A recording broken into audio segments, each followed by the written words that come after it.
to another episode of Project Yellow Podcast. In last week's episode, we talked to Derek O'Neill about the misconceptions of the tech world.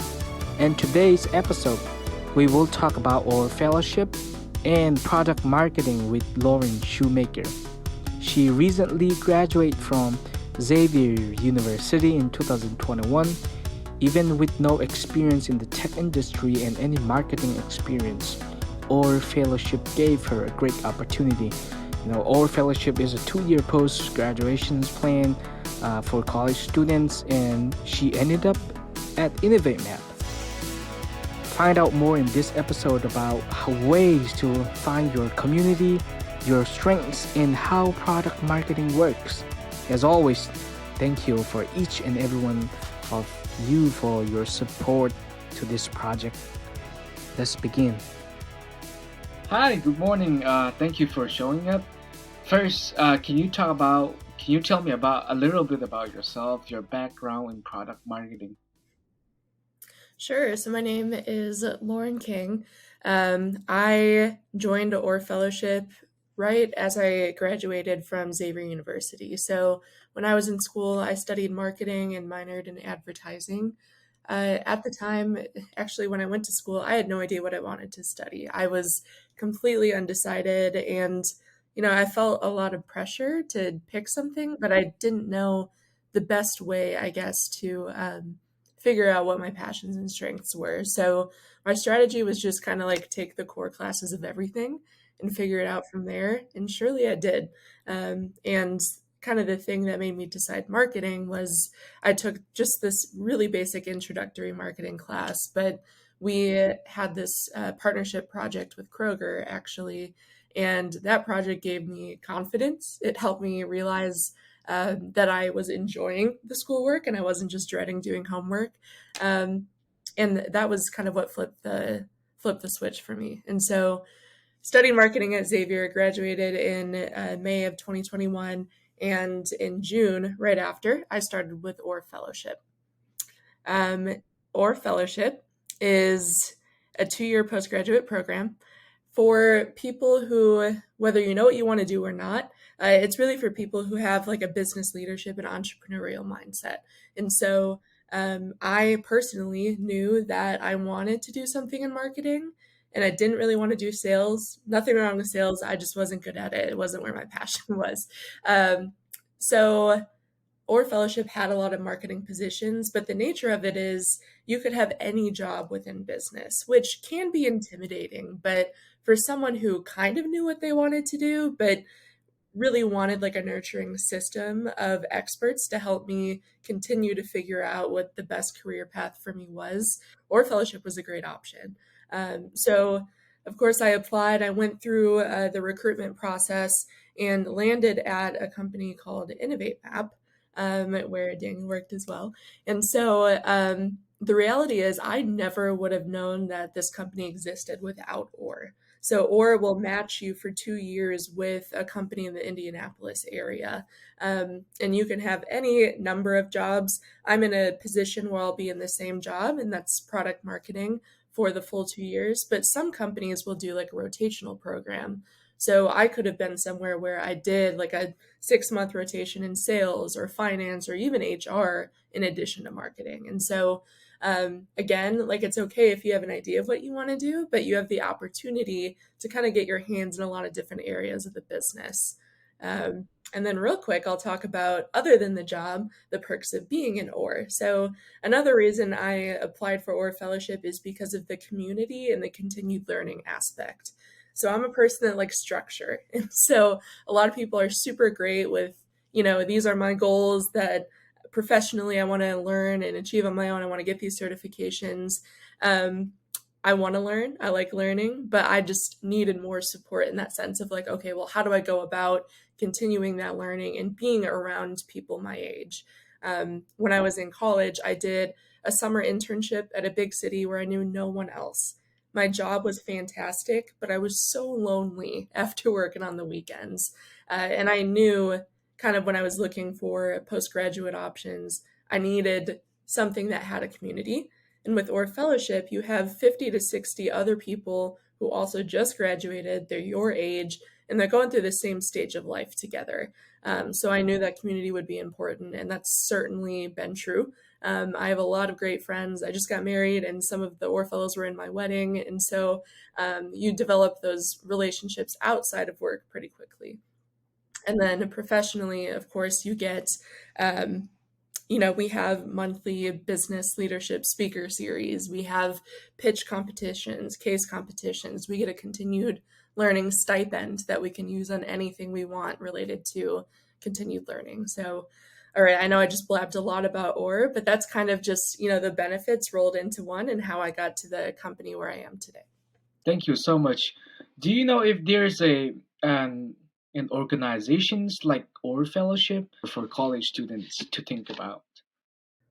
That's a great question.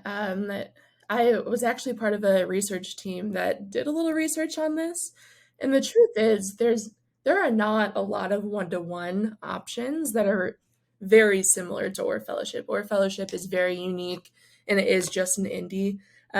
There are fellowships. I might be forgetting the names that might be more like minority specific focused. I think there is one called Brave. I forget exactly the target audience there, but there are a lot of organizations that have that postgraduate continued learning and fellowship opportunity. It's not necessarily going to be the same like job matching process, but continued learning is a pretty popular thing. And so whether it's Orr or not, I definitely encourage people to look into that because gosh, even if you have a great job coming out of school, there is so much to learn outside of your 9 to 5 as well. And then, of course, there's always going to be more entrepreneurial focused fellowships. So we found one, I'm going to forget the name of it. I'm so sorry. But there was one where you get essentially you pitch your business idea and you just get funding for it. And so it's kind of interesting. It encourages people to drop out of school, which is a huge risk. And so, I mean, people have done it, but if you do that and you apply and you get it, you get funding for your company and you get like mentorship there. But that's just to say that there are a lot of different opportunities depending on what you're looking for. But personally, I haven't found something that's a one-to-one comparison to Orr Fellowship. Mm. Well, thank you very much. Now let's talk about product marketing. What is product marketing and what is difference between the product marketing side and the in-house marketing? Yeah. Yeah. So I'll just say when I got this job, I had no idea what product marketing was. Yes, I was a marketing major, but at my school it was very general. So I didn't have that experience. Inovatemap is also tech focused, and I didn't have any specific tech related experience either. But the reason I bring that up is because product marketing is one of those things that is becoming more and more critical, but it is newer. People are understanding the need for it. With that said, there are a few people, especially our age, who are going to have product marketing experience. It's probably similar for product management, as you know. But a lot of people who I know are in the industry today came from something that is maybe a little bit more general or just marketing focused. So I kind of had that unique pathway with Orr Fellowship. Otherwise, wouldn't have known what product marketing was. But essentially, the difference is whereas general marketing or in-house, you're kind of doing everything. Of course, it depends on the organization you're at. If you're at a big company, you might be focused specifically on marketing analytics or maybe your marketing email strategy or something like that. If you're at a smaller company, maybe you're doing everything. So literally everything that you see in advertising, you're coming up with the sales strategies. Sometimes sales and marketing gets combined. It's a little bit different with product marketing. So at least in my experience, I haven't worked in-house product marketing, but we do at Inovatemap product marketing consulting essentially for clients. And so what that means is product marketing is really foundational. So when you're thinking about marketing tactical work versus marketing strategy work, we're probably more on the strategy side. And so what that means is we're not writing like social media copy. That is typically more of, growth marketing or revenue focused marketing. We are focused on the core story that we're sharing with people. So what that looks like is positioning and messaging. That's probably one of Inovatemap's biggest offerings, but you'll hear that term in any product marketer's vocabulary. Essentially, when you have a new company or a company that wants to claim a new position in market, we will help them figure out how to tell that story and how to successfully go after that market and really focus on who they are. Because the biggest thing is you can't be everything for everyone. That's actually detrimental to your business because you're not focused and you're probably wasting a lot of your marketing spend if you don't have that specific strategy, that specific target audience, and your specific value proposition. So a lot of the work that we do is founded on that positioning and messaging core strategy that we help people develop. And that's really critical to being a product marketer anywhere. So the relationship between product marketing and growth marketing is product marketing sets the strategy. We typically work with founders to figure out, what is that position in market we want to claim. We often, after we do that, help with some enablement tools. So we're still not necessarily writing like social media copy. However, we can help formulate like the core sales deck or the core pitch deck, maybe even like a one-sheeter or just like a guide in general. But then that guide is what is handed over to growth marketing or more general marketing. And then they're the ones that use that guide to then go do the tactical work and the emails and the social media and the digital media strategy altogether. So next question is what challenge have you faced working in product marketing? Yeah, so I don't know if this is tech industry specific, but so I came into product marketing loving the writing aspect, the story aspect, because that was for me a way to kind of like display that creativity that I had in me in a business fashion. So that's why I loved positioning and messaging. But some of the other aspects, product marketers do a lot of different things. I'll just touch on things like packaging or product hierarchy. And those are things I also knew nothing about, and they're a little bit more technical than just the writing work. So a big challenge is just figuring out, and you can only really figure this out with experience. You can do all the research you want, which is always helpful, but the more you do it, the better you become at it. But kind of making the pieces of the puzzle fit together.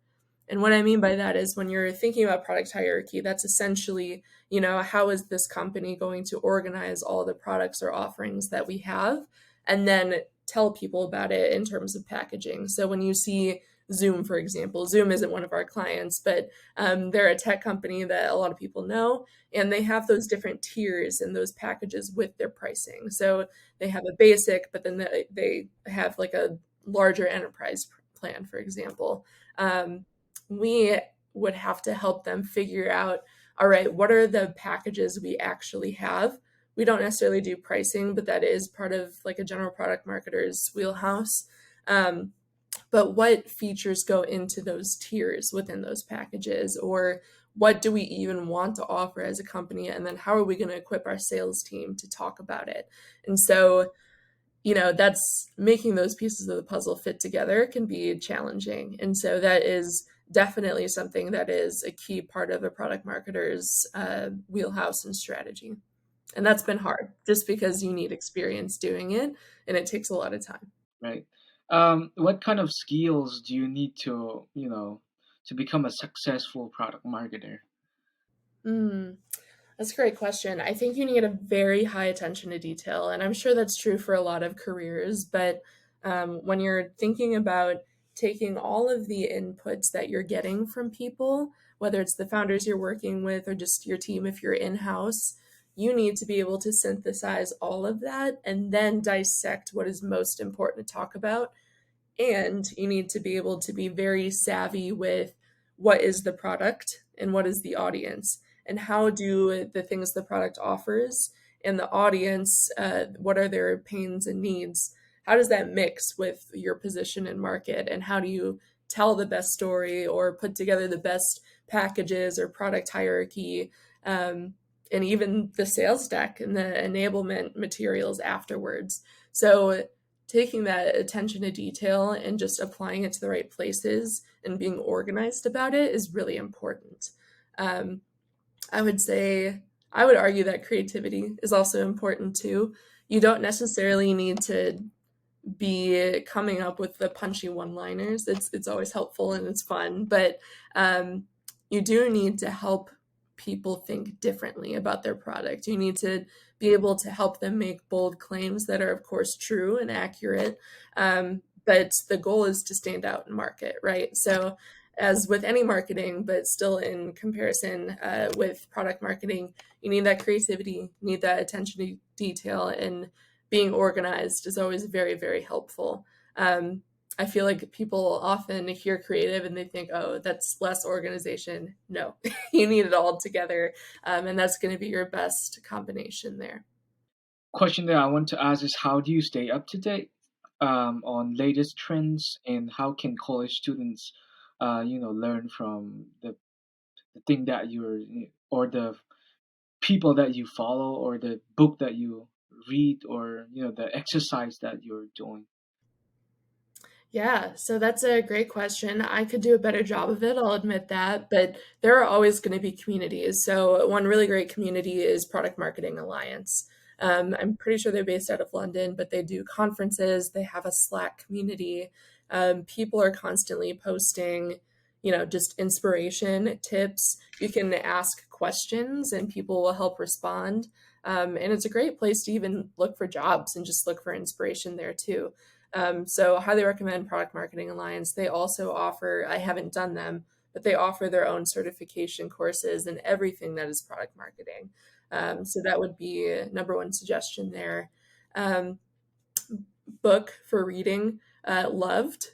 That is a fantastic book. Inovatemap did a podcast talking about it, but it essentially talks about how important your positioning and messaging in your language is in terms of product. So if you're kind of thinking about specifically product marketing, copywriting, and language, that's a great book to read. Great examples as well. And then lastly, I would just say LinkedIn. I know that is so broad, but once you find some really good product marketers, Richard King is kind of head of that Product Marketing Alliance that I was talking about. And he is on LinkedIn. He's posting all the time. So once you find some product marketers on LinkedIn, they post all the trends all the time. So it's really easy to stay up to date there. So I'm just gonna ask like two questions at a time. What kind of opportunities do you see for the future of product marketing? And lastly, the tips for college students. Yeah, I think product marketing is, while it's understood by many as something that's very important, I think it has a long way to go in terms of being like a career path that people think about. And kind of in combination with it's really like a hope that I have for product marketing in combination with college students. I hope that someday soon we're going to have more career paths that are talked about at the college level. I don't want it to just be something that people come to from marketing but don't know anything about it until they're like 30 years old. And so I'd love product marketing to kind of have that partnership with some universities too, so they can understand what a career in product marketing looks like. Hopefully, this video helps. But yeah, I definitely see people understanding the value of positioning and messaging. There are so many things these days, like literally just anything that require marketing, that product marketing is going to become more and more important for them to compete. So I think positioning and messaging and that value there is going to be really important. And then tips for college students. I had no idea, again, what I wanted to study. And I didn't really, even though I knew I liked marketing, I didn't necessarily know what I wanted to do after school. I knew that community would be important to me. And eventually, leadership and growth was going to be important to me too. So, whatever path that takes you on, look for those opportunities. If you know what you want to do, that's fantastic. I was never a nursing student that knew that they wanted to be a nurse. I kind of just had this idea of, I really want to fuse my attention to detail and my creativity in an impactful job, there are so many opportunities, and it's not always just one job. Fellowships are very unique. I'd encourage you to at least explore them to see if that's something that is important to you. But yeah, I would just say it's okay if you don't have it 100% figured out, but still understand, what you're looking for at that time in your life. Thank you, Lauren, and thank you everyone for listening to this episode. I am Daniel Tang, the host and the producer. Amos Biang is the scriptwriter. Elijah Lenkren is the video editor. I will see you guys again on next Wednesday. You're listening to Project Yellow Podcast.